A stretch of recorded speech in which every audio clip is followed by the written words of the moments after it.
Hey everyone, welcome to the Dynamics 365 Practice Show. We're always open to new ideas and opinions and welcome any feedback on our show.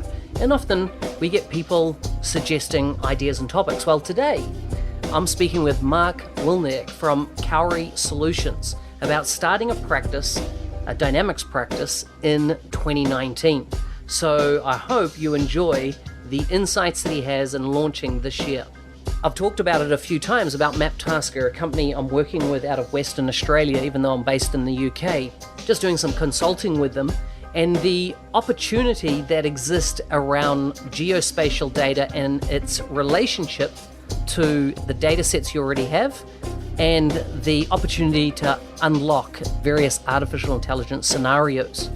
If you find that you're working with customers or you are a customer that has a large amount of sales reps, or if you have a big field engineer type team, like people out in the field, you may find it's well worth checking out what MapTasker are doing in this space. Because in what I've seen so far, many companies across the globe are looking at what they're doing and adopting their technology.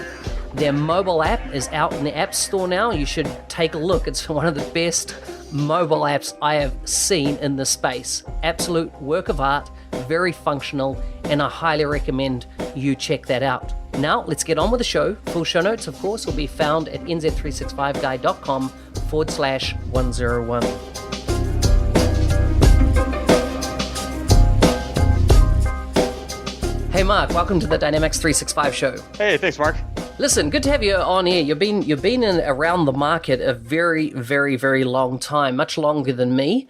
So why don't you tell us a bit about your background and your journey across the Dynamics ecosystem over the years? Yeah, I've been in the space for a while. I don't know if I've been in it longer than you, but certainly for a couple of decades.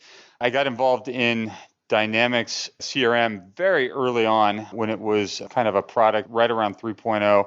Coming out of 1.2, and decided that it had real potential. At the time, it had very limited market traction, but it was something that I could see that Microsoft was going to put some investment behind, and decided to commit to what I was doing to the product. So at the time, Microsoft had a different kind of release cadence when it came to software. And that cadence was typically around an 18-month release cycle. And what they did is they took their software, released it out to their beta testers and their closed community, allowed us to play with it, build apps on it, and I took the opportunity to write my first book on it. So yeah, I figured that I needed to learn the software. I wanted to train on the software and teach the software, and so I took the 18-month closed window opportunity and I wrote my first book, which was Dynamics CRM 4.0 Unleashed. That's how I got involved with it, and one thing led to another. It became a core focus and a core offering of what I was doing, and I've built a company around it, had an exit around it, and been involved in the space in one capacity or another since then. Okay, so you're the author of the entire Unleashed series, is that right? Around Dynamics. Yeah, the entire Unleashed series on Dynamics CRM to date. The Unleashed series obviously is about the 600 different authors on different subjects, but the CRM series is me for sure. Okay, so tell me, what are the titles and what years did they come out? Well, the titles are Dynamics CRM 4.0 Unleashed. I did Integration Unleashed. I did a total of 5 books. So wow, I'd have to go back and pull them all up, but I haven't done one in about 5 years. Microsoft went through a big change with the new Dynamics 365 suite and continues to change and evolve. And that's one of the exciting things. It's the reasons I'm jumping back into the fray. Wow. Okay. So just I'm quite interested in your book journey just there for a moment. So 5 books is a massive undertaking. Was it worth it in hindsight? And what are your thoughts on authoring books? Would you do it again if you're starting fresh today? Wow. Starting fresh today, it's a quick start into credibility, into, getting your name out there. Today, it's a much more challenging venture.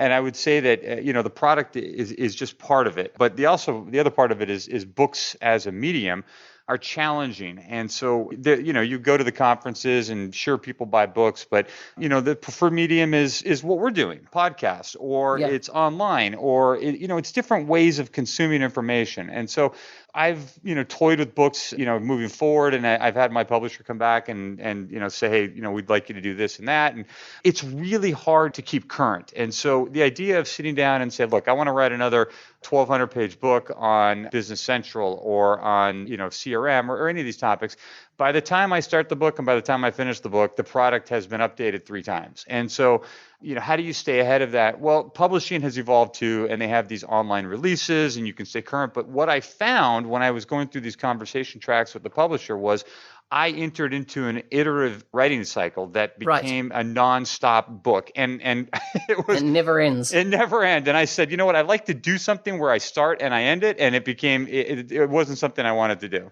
Yeah. Makes sense. So during that journey, do I remember right, you're an MVP through that period as well for some time?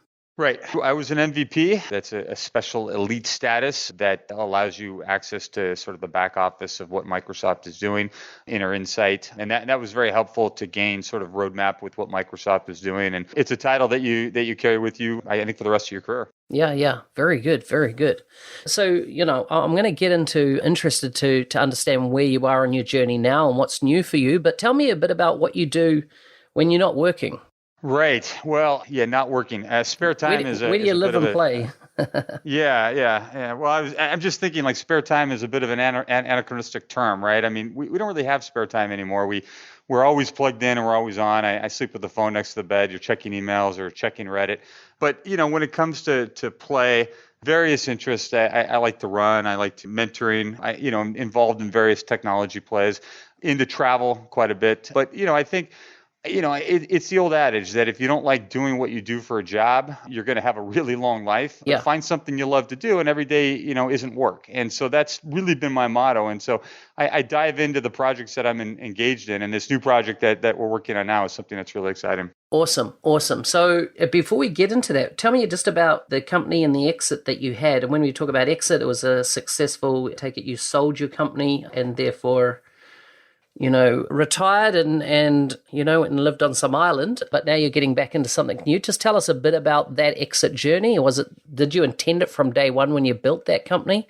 And what was that all about? Yeah, well, anytime you hear about any exit, you always want to hear that there's an island that you and Richard Branson can go hang out on. But the reality is somewhere in between there, right? And so I had built Web Fortis, which was based in San Francisco in California, and we provided exclusively dynamic CRM services, mostly based on the West Coast, but we did start to build up a pretty big presence on the East Coast and had a federal practice. And we were acquired by a company in Minneapolis called Avtex, which was a really good fit for us. They had have a strong focus on customer experience, and they were really looking to grow and expand their dynamics practice. And so we fit together, and that happened about 3 years ago.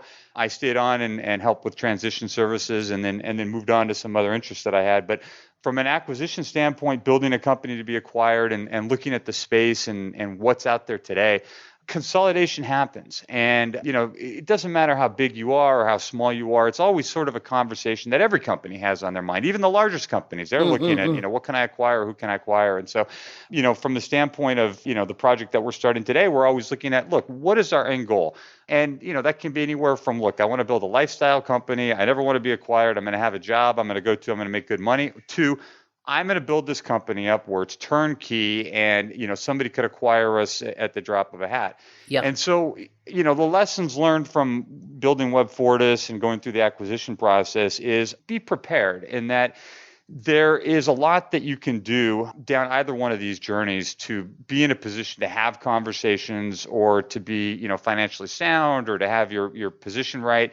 And it never hurts to have these conversations. And so, I find that when I talk to various businesses and I mentor smaller companies occasionally, and I'll say, what's your exit strategy? What is your valuation? What's your unique selling proposition, your USP? And sometimes these questions aren't so easily answered. And I think these are things that every company should know and be in a position to have a conversation about, know their value. And that's something that we're, on the front of our mind now when we're moving forward into this new project. Yeah. So on that, what are your thoughts on the market at the moment? There's been quite a bit of consolidation that's happened over the last 5 years across various dynamics businesses, getting ingested to larger companies. But, we've seen the top 4 consulting, KPMG, EY, who else? PwC, as far as I know, and then your Accentures, etc. Or Accenture's been in it for a while, but all these big crowds, even BDO, etc. They've all jumped in and set up dynamics-based practices.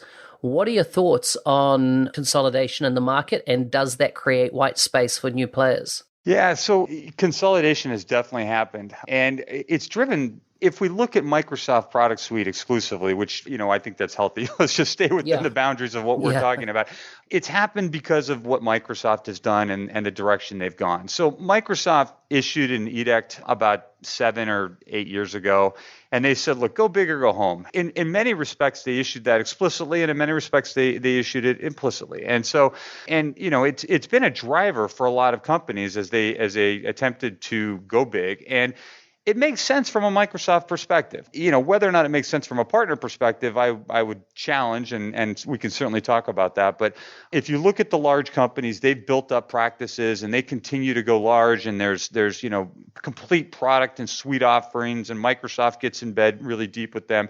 And so there's this questionable argument about what happens to the small guys as they get swallowed up. And so, having been in the space like I've been in for the past 20 years, it's an ebb and flow. And so there was a big wash of consolidation that happened in the last 5 years. The companies got big, the products, went with them, Microsoft went with them. And what I'm seeing now is that now there's a little bit of an ebb out. And it looks like, yes, there's companies that can offer everything in the Power Platform. They can offer the entire Microsoft stack. But with that comes a huge overhead, right? You've got an overhead with regards to each project that comes in. You've got an overhead that requires, multiple project management levels. And so you've got, the SMB space, you've got the smaller guys that are standing out there going, look, I just need some help. I don't need to bring in, a PwC to help me, do an integration project or to help me do some training. And so I think there's some white space out there for these single source companies again. And, I think that Microsoft is going to have to come back, and I think they're starting to a little bit, but I think they're going to have to come back in and offer some greater levels of support to the companies that are serving in the SMB space. I mean, the SMB space can't be ignored by Microsoft. If you take a look at, what the SMB space is, means to the United States economy, 62% of all private sector jobs are in the SMB space. And in fact, SMBs make up 50% of the United States GDP, right? So you've got this offering out there where you've got small companies that need services that aren't going to pay, and they're not even going to call the big SIs. And so I think there is a real opportunity for the smaller guys to come back in and start to rebuild and go after that space. So, with Microsoft, having a massive focus on the Power Platform and therefore the ability to build any type of app, like forget using the dynamic suite of products, if you like, and just build custom apps that you could then sell, even at scale or in a repeatable model for the SMB space. Do you not see that they're kind of now supporting that ability to really push deeply into the SMB space and, definitely the mid-market, but even so the SMB with, a lot lower licensing cost and a lot easier platform to work with than perhaps what we had with in the past? I completely agree. But I think we're talking about two different things, because I think what Microsoft is doing is that they are enabling the SMB space in a way that they've never done before. So if we take a look at what Microsoft is doing and what the solutions are that they are delivering to the customers, absolutely, it's phenomenal. But if you take a look at it from a partner perspective, and Microsoft has said, look, here are all these amazing tools and all of this, amazing interconnected platforms. You've still got this partner community that needs to go out and service the SMB space because, right, I can go out and build a model or canvas-driven app and I can put it together. But you know what? That's not really my job. So yeah, Microsoft is going to give me the tools, but you know what? Why don't I just have somebody come on in, give me a day of training, or you know what? I'll have them come in for half a week and they'll build it for me and then I can maintain it going forward. That still exists out there. Yeah. So what you're saying is Microsoft's providing the tooling, just the sales and, if you like, marketing motion is still to catch up. Right. And I think there's a real opportunity there. Like I said, I think that, and we're just scratching the surface now because everything is so new. And if you take a look at how everything is interconnected, there's such an amazing potential for all of these tools to provide, vast productivity across an enterprise.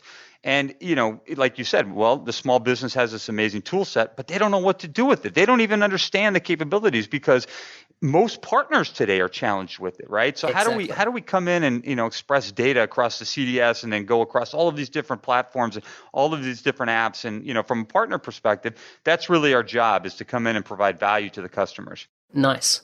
So what are you up to now? What's the big, stake you've put in the ground, and what is your plans going forward based on, I take it you've done a thorough assessment of the market inside, Microsoft Business Apps and the opportunity, and you're getting back in the game. What's it all about? Yeah, so taking a step back and then looking at what Microsoft has done, I'm really excited with the new offerings. So the Power Platform is super compelling, but what I'm finding really interesting is the Business Central platform. And so we are putting together an offering for Business Central that we think is super compelling to the space.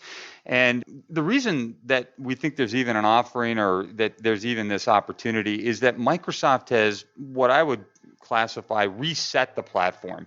They've reset the platform and they've said, look, Business Central is a new product that is, it's the old Nav product, but now it's new Business Central. It's in the cloud.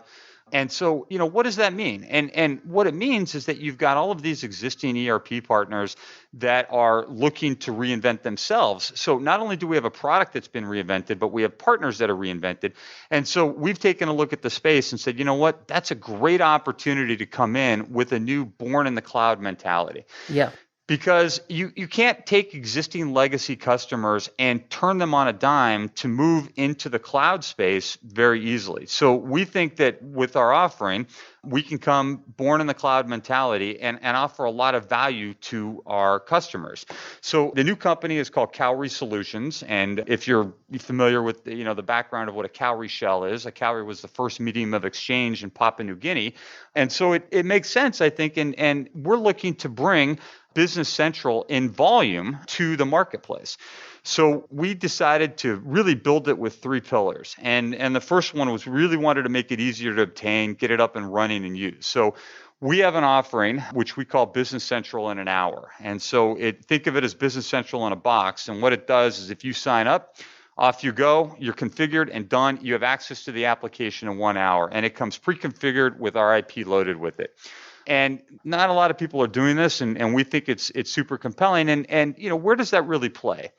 That really plays into the space that I would think a lot of partners and even Microsoft is neglecting to some sense, and that's really in the QuickBooks or the Xero space, which it doesn't have a lot of breadth with regards to, hey, look, I want a big $50,000 implementation, and there's time and places for that, but there are customers that just want to get up and running with an accounting system. I remember when I started WebFortist, we needed an accounting system, and what did I do? I went down to Best Buy and I bought QuickBooks off the shelf, and I was off and running. I didn't need to hire a partner. I didn't need to hire an implementer. I had my accountant do the customizations. And so we think there's a real offering in the volume space for customers just to grab it off the shelf and off they go. And we provide, there's a mandatory support package that we include is $5 a month. And so we'll give them some help and resources. They can raise their hand, but we'll get up and running for them very easily. Wow. And so that's really our biggest focus. We also offer, a tight focus just on Business Central. And so we're trying to really keep our eyes on the ball. Obviously, there's a huge amount of opportunity and space with regards to upsell on the Power Platform, but we want to kind of marginalize that. We want to really give focus and value to our Business Central customers. Now, of course, the corollary from that is, well, how do you provide value to your customers if you marginalize the Power Platform? And the way that we provide value to our customers is through partnering. And so that's our last pillar, in that we really want to focus on Business Central. And if a customer really wants the additional value and they really want to go out and do a complex integration or they want to do a complex customization, we really look to our partner network for that. And so we have a two-way partnering opportunity in that a lot of partners in the space don't want what we want. And we really want the customers that are going to come in, really play into the volume space, really, get up and running quickly, use some, marginal IP pre-configured systems. But we also don't want these huge, complex, multi-month integration projects. And so we have partners that would do that. And I think that, it's a good symbiotic relationship that we've developed in the space. Interesting. Well, you've covered a lot there. So let me just unpack some of this in my mind. The questions that came to me is, when you say partnering with partners, are you talking about other Business Central partners because that you're going to, if you like, farm out that work to? How does that model work? Yeah, we have a complete partnering program. And so it's not even necessarily farm out, but we don't really look at us as having competitors in this space. There's not really anybody that does what we do. And that really works well for us because we're able to develop a mature marketing or a mature market ecosystem so that when we come into projects that we disqualify, we're able to feed our partners. And we expect them to do the same. And that's worked out really well. Okay, so it's a symbiotic relationship, works two ways in a way, right? Mm-hmm. Yes. Excellent. So you're saying you're going to be 100% born in the cloud. Does that mean, ERP used to be like a 7 to 10 year cycle? A company would never upgrade unless there's pretty much a gun to their head, their ERP systems. Is this going to be the last big upgrade for businesses? Like once they go to the cloud and then Microsoft handles the increment, if you like, to keep them on one platform always, do we see this as really the days of swapping software out that does a core bit of business functionality is going to go away? Yeah, I think so. I think, if we take a look at what a modern company needs to have and survive, and I don't think, we can even, it's laughable to think that we're going to have these, 5 or 10 year software cycles of reinvention. I mean, if we were to boil it all down, it's apps, apps, apps, right? Everything is an app. And so, the Microsoft move to the cloud, let's just use that as the telling evidence, right? Why did they invest all of the money and time and effort to build ERP in the cloud? And Business Central is obviously just one of their products. They have F&O in the cloud. CRM has been in the cloud for years. We were an early partner with that. And so I think businesses are certainly moving from a CapEx model when it comes to software to an OpEx model.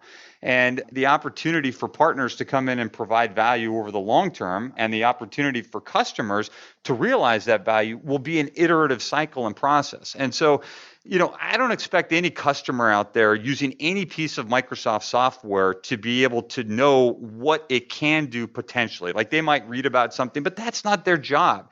Their job is to go out and run their business successfully. So as a partner, you have this incredible opportunity, and I don't care what you've sold into them. It could be one seat of Office 365, right? And they're using Outlook. And you simply go down and say, look, do you realize that Outlook can do X and Y, or Excel can do X and Y? And so, we're looking at Business Central as having this incredible opportunity. And yes, we're looking at it in the volume play right now, but we think over the long term, there's an incredible upsell opportunity as the customers and the space that we've targeted grow with the software. There's going to be a lot of hands that are going to be raised, and they're going to say, you know what, we love this software. What else can it do for us? And that's where we really start to get into some interesting conversations. Yeah. So is there any specific segment that you are going to start off in? And when I say segment, are you going to target specific industries that you've got success in already, or are you really offering more a horizontal offering? It's a horizontal offering in that it's a volume play, but we have pre-configured templates. And so we've gone after about a half a dozen particular verticals: healthcare, retail, financial services, to name a few. But the idea is that, how can we quickly enable customers? Because going after a deep vertical play is really a difficult value proposition for a smaller partner. And, we're a startup. We started up again. We have a complete team already. I've got several partners on the organization with, a financial background, an ERP background. Obviously, I've got an ERP and a CRM background myself. But to be really deep in any one of these verticals, say manufacturing, you have to bring in a gray hair, 20 years experience, build out a team, build out demos. And, that's not really the space we want. But, let's look at that. Let's unpack that, right? So you've got somebody that comes to us. They know what their business does. They know what they need the ERP to do. They are willing to take a light version of the ERP because, they just need to get something up and running. Long-term plans or customization. Are they willing to work with, the partner? Are they willing to grow into the software? Can the software do that? Absolutely. And we're willing to sit down and show them what the potential is. But our goal really is to get them up and running quickly and easily, hopefully using, a Pareto rule, 80% of the software will be delivered. And so, I think that's going to be the best play. Yeah. Okay. So you've used some interesting words with ERP then, like, people wanting a lightweight version, something to get up and running. And in my mind, I'm like, are these businesses that already exist, or are these more startup type businesses that need to put an ERP system, or they've, let's say, outgrown just a simple, profit and loss accounting system or a simple accounting system and need to level up?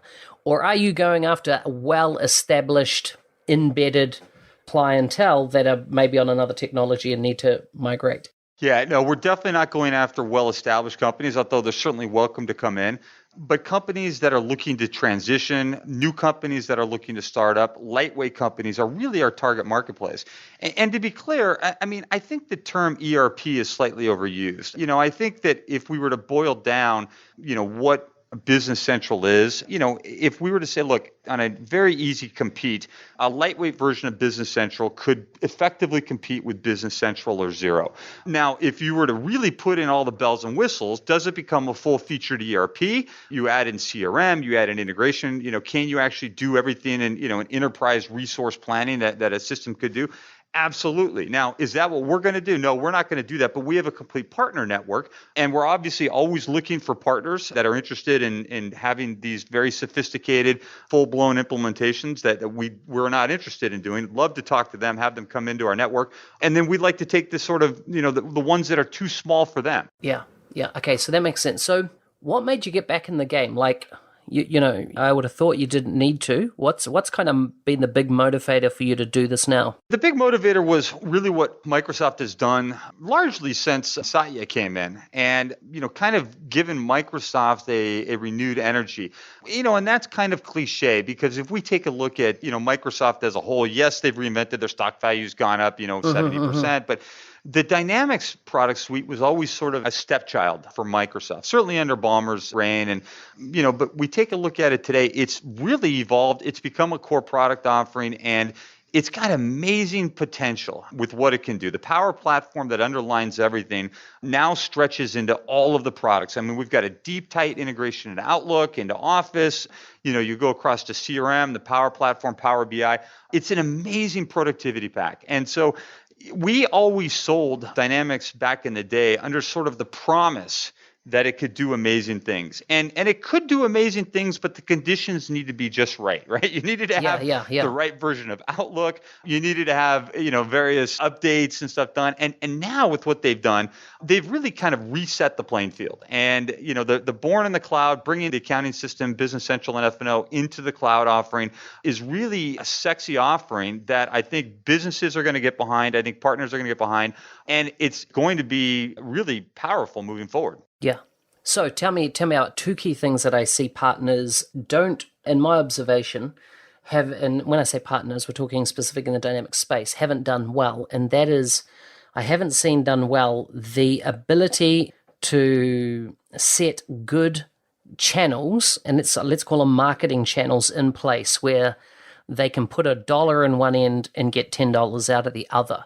What are your thoughts on marketing and getting that part of a business right when you're a practice? Well, marketing is always kind of a black hole for me. I'm not a marketing specialist, and it's one of those things where I don't know how to do it well, but I can certainly do it bad. And so, and I've worked with marketing teams, for many years, and there's been promises and there's been hopes and there's dreams. And so, you give me $1 and you tell me where to spend it. I don't know what the right answer is, but I can tell you that in today's day and age, a small startup, even a mid-size or large size, gone are the days of Google AdWords or Bing AdWords or AdWords. I mean, it's such a loud and, there's noise coming from everywhere on what there is. And so, that's why we really like the idea of what Microsoft is doing and moving in tune with Microsoft. And so if Microsoft is able to set the message, and I do think they have a little bit of challenge in the SMB space, as I'm mentioning, which is something that we're hoping to capitalize on. But Microsoft, for years, the potential customers didn't even know that Microsoft had a CRM. And today, a lot of customers don't even realize that there's an accounting offering from Microsoft, right? Yeah, and so, I go to all these conferences and you hear all these partners and they would disagree with me. Oh, we've got a thriving business. And I go, if you take a look at the potential market opportunity for CRM and for accounting ERP systems, we've just scratched the surface. There's such an amazing, massive potential. And Microsoft could never really figure out how to get that message down. And I think with what they're doing now with the Dynamics offering and Business Central F&O and the CRM piece, I think that we're going to see an incredible resurgence, or people are going to be raising their hands saying, what is this Microsoft product? I've seen it, I've been using Outlook, and now what is there, this type of integration I can get? And it all works like it didn't do before. I'm really excited about moving forward. So what about then geography focus? Are you really targeting a specific geography, or with the cloud these days, really you can sell anywhere in the world? Do you have a geography focus? Well, we do have a geography focus. We actually started the company in the UK, and so that was our first geography. But we've expanded into United States. So one of my core business partners is English, and I'm obviously American, and so we decided to split the geographies and offer. We have a contiguous support model that we can offer. We're only focusing on English-speaking countries at this point in time. Obviously, maybe Australia or New Zealand might be on the list at some future date, but we think that we have a compelling offering with these two geos. Interesting. And how long have you been running, and what type of traction are you getting so far? We've been running since March of 2019, and we're getting great traction. We're having, really incredible opportunities for people that are coming in that really fit our niche. Now, it goes beyond that in not just customers that are looking to come on and get started. We have a complete IP package that they can obviously buy the BC in a box and off they go, and we don't even need to see them. They don't need to see us. They just want to buy it and off they go. But we do offer larger packages that are integration and upgrade and, training packages that we will sell. We have a configuration suite on our website that allows customers to come in. They can go through a complete configuration option that they can price out their system. They put everything in there and it comes out with the price, no questions, no mystery about it. And then we also offer pre-configured systems, so they can come out and they can simply take the system that meets about 80% of the requirements right out of the box. But where we've really gotten the most amount of success is again through this partnering opportunity, because the existing partners out there are, shall I use the word, challenged with the transition to the cloud. And, no partner wants to say no. No partner wants to spend time on a customer and disqualify them and not be able to give them an answer. And so we've got great traction with partners that say, look, this lead just doesn't, hit our wheelhouse. It's something that's great for Cowrie. Here you go. And then we get opportunities all the time. And we say, look, we understand that you've got, a very complex manufacturing or retail process. You're going to need much more time and effort than, what we've scoped out. So we'd like to refer that back. And so our partner network is really thriving from that standpoint. Interesting. I like, you've definitely pointed out a key thing that partners struggle with, which is this ability to say no. And I think in what you're doing with, born in the cloud, very targeted in what you're doing, and, the IP package, the configuration migration, the pre-config offerings, I think you allow yourself easily to say no to potential opportunities that just are not aligned with you, which I think, will definitely set up for success. I think that my focus has always tried to be on a focus and to do one thing and to do it well. And, I think that, partners today are, they go to the Worldwide Partner Conference, Inspire, they go to, any of the Microsoft conference, and Microsoft is constantly pushing down the message of, look, you have to do everything and you have to do it all amazingly. And if you don't, you're going to be marginalized. And I don't think it's really possible for your probably 95% of partners out there to be able to do everything. And you have to question yourself as a partner and your identity to be able to go to Microsoft and to tell Microsoft no, let alone to tell customers no. But that is really, how thin can you spread yourself? How verifiable are you? You walk out to a customer and they have a Power BI requirement. We're the Power BI experts because you have to be the Power BI. But in reality, they have such a complex requirement that, you're probably going to bring in a consultant or you're probably going to bring in an expert. And I'm telling you, I've been in this business long enough that I've seen even the largest SIs do this, right? So they have got a complete stack offering. They'll go out and they'll tell the customer that we can do it all, and then I'll get a call on the back end, and they'll be like, hey, Marc, 100%. we've got this very sophisticated project. We sold it. Can you help us with it? And so, being able to say no and being able to do something really right will, I think, propel you and be the cause of your ultimate success. Yeah, so true. So what are your kind of growth aspirations over the coming years? Well, yeah. So we think that there's an amazing opportunity. We think that Business Central, it's been around for we'll say months. There's been beta partners that have been on it for a few years, but we think that there's going to be an amazing push into the space. So we've actually set some fairly aggressive targets with regards to customer acquisition, and this is just our internal acquisition numbers. Well into the three-digit figures. But at the same time, we've set internal goals with regards to partnering pushes because we think that we're going to get a lot of opportunity, and it's really our goal to enable these partners that we're working with to have these more sophisticated and complex projects. So we have a fairly aggressive growth strategy. Part of that also is given the space that we're at. And because the product is new, because the offering of what we're doing we think is so unique and compelling, we really want to capitalize on it. I'm a big believer in a strategy called Blue Ocean Strategy, which is to go into a space where there aren't a lot of competitors. And quite honestly, we think we're doing something extremely unique that nobody else is doing right now and quite frankly won't be able to do for about 18 months or 24 months. So we really want to capitalize on it. And so, from a growth standpoint, fairly aggressive. We're going to, plan to be offering continuous packages, continuous value. At the end of about 18 to 24 months, we think that there'll be enough competitors that'll enter the space. We think that we will be of a large enough size that we will be able to go in and start upselling our opportunities. And we don't want to do this with any jeopardy to any existing customers, or any existing partners that we have. But when I say upsell, our focus right now is on customer enablement on Business Central. And so that's going to actually, to your point about saying no, we will have to say no to ourselves when a customer comes to us and said, look, I love this Business Central you've implemented, the templates, the IP, everything works. Now, can you help us come in and do a BI project or an AI project or a CRM project? And our answer today is no. We're not going to do that. We're going to tell them what the capabilities are. We're going to work with the referred partner. We're going to put them in place. But we think in the future we might be able to start going after that opportunity. And who knows what beyond that looks like. Yeah, very interesting. I want to talk about a term called MR that's starting to appear around the industry, and it refers to Microsoft relationship. What are you doing about your Microsoft relationship as a partner, and kind of what are you investing into that? For years, I've heard partners bemoan not getting enough leads, etc., from the mothership.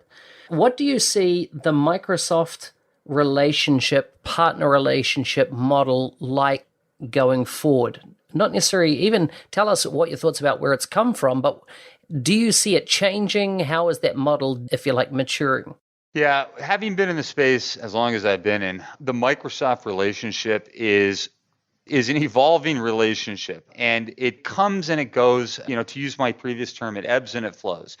And so, today, certainly in the last 3 to 4 years, Microsoft has moved into the larger partners. They get a lot of attention, and they've given them a lot of love. And I don't want to use the term neglected, but the smaller partners are getting. Let's agree that they're getting less attention from Microsoft.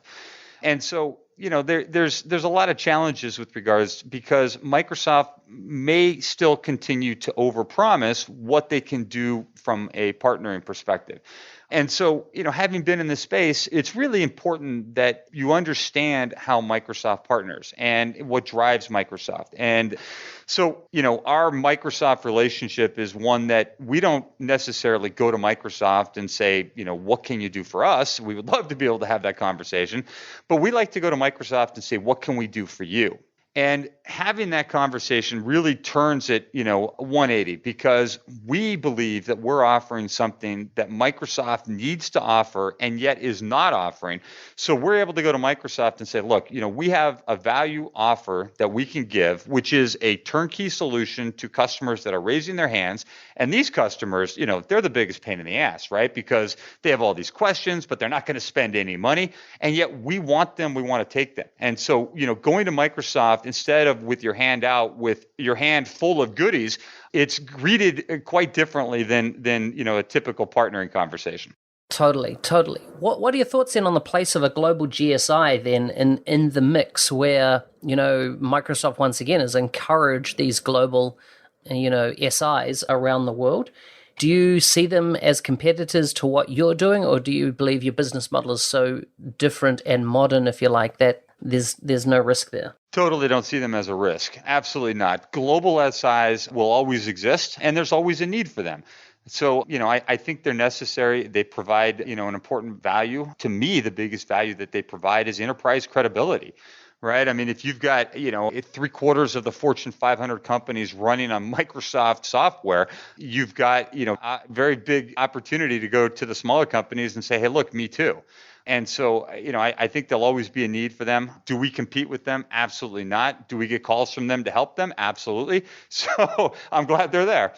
Okay, next one, MCS. Right. So MCS it's really an interesting, and MCS for, people that don't know is Microsoft Consulting Services. Correct, yeah. They are, again, I think they're a necessary, I don't want to say necessary evil. I've got some great friends on MCS, but no, they're necessary within the ecosystem. And, Microsoft, for years, and I've been in the space probably far too long, has always said we deliver our products, with partners. And I can remember the days of not quite pre-MCS, but certainly, where MCS didn't exist in the shape and form that exists today. But there's just always going to be a customer out there that's going to be a banner customer, a brand customer that's going to say, look, I only want to eat from the maker's hand. And, if you can't do that, you won't win the business. So they're definitely necessary. I think that, they've gotten really good. And just in the last few years, there's been a lot more demarcation about what they do and what partners do. And I think a lot of partners get frustrated, but it's the rules of the game. And so,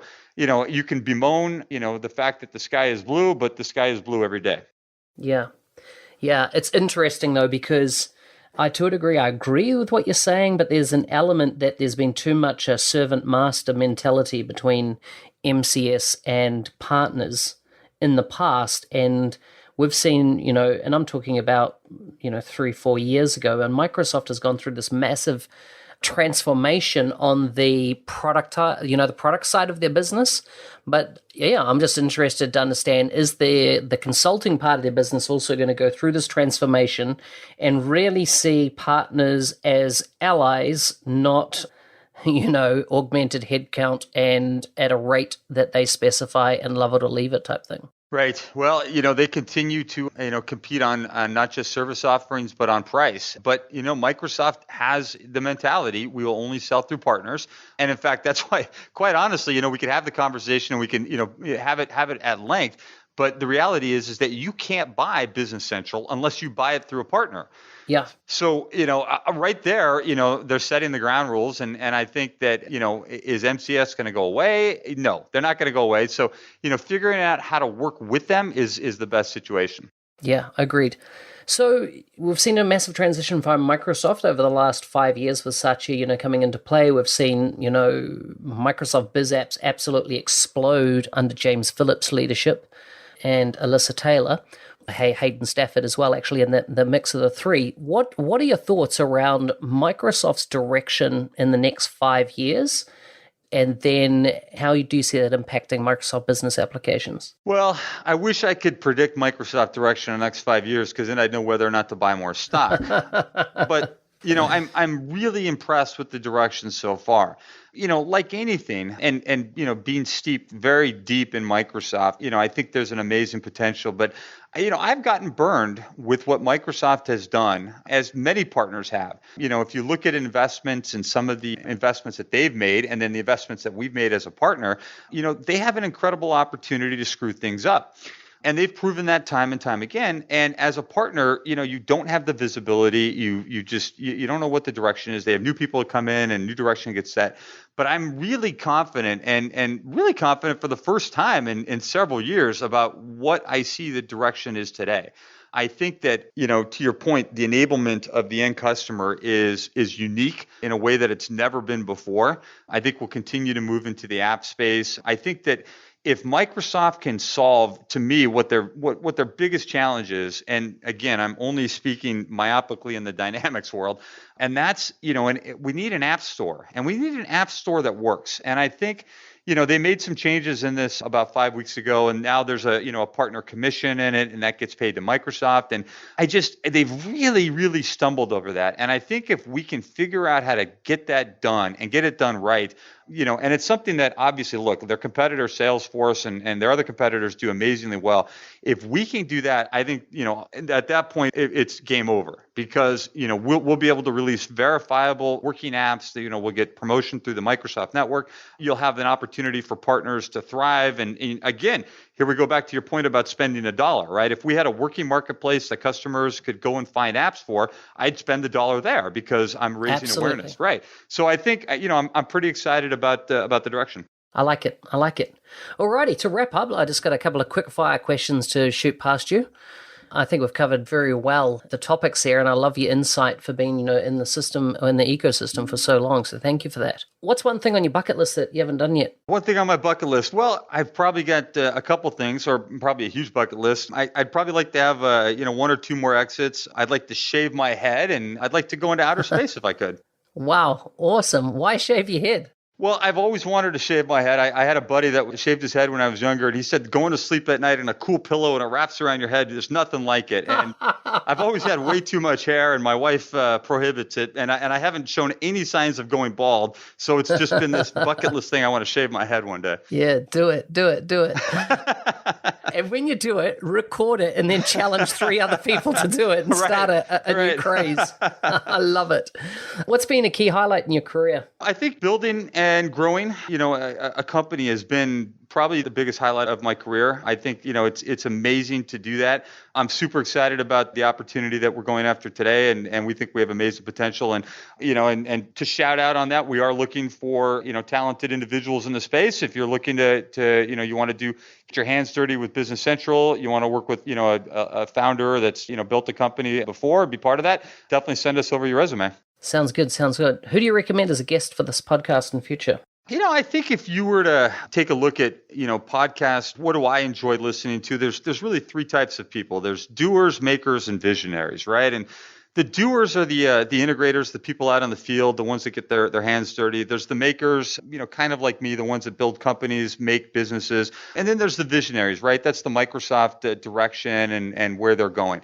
So anywhere within there, it's always, super interesting to find leaders in the space. I personally am a big fan of the doers. And if I had to recommend anybody, I love integration stories of when they went really bad and when they went really good. And so I'd recommend finding, anybody that's gotten their hands really dirty with a project that just went completely south and, could talk about it without naming the customer. I find those super compelling. I like it. Marc, it's been an absolute pleasure to have you on the show. Before you go, how can people connect with you? Yeah, the best way is head out to our website, Cowry Solutions, COWRY.com, and go ahead and check out our configurator, check out our BC in a box. We've got a contact page. Like I said, if you're interested, we're growing. We'd love to talk to you.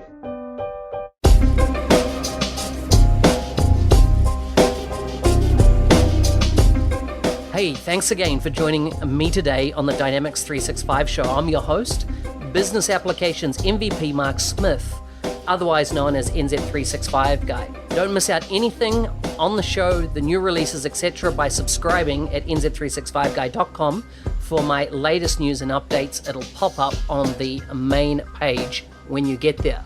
As always, I'm open to feedback. Let me know if you want to see a particular guest on the show, if you want me to take a particular focus. I'm always open to these discussions. Until next time, have a great week.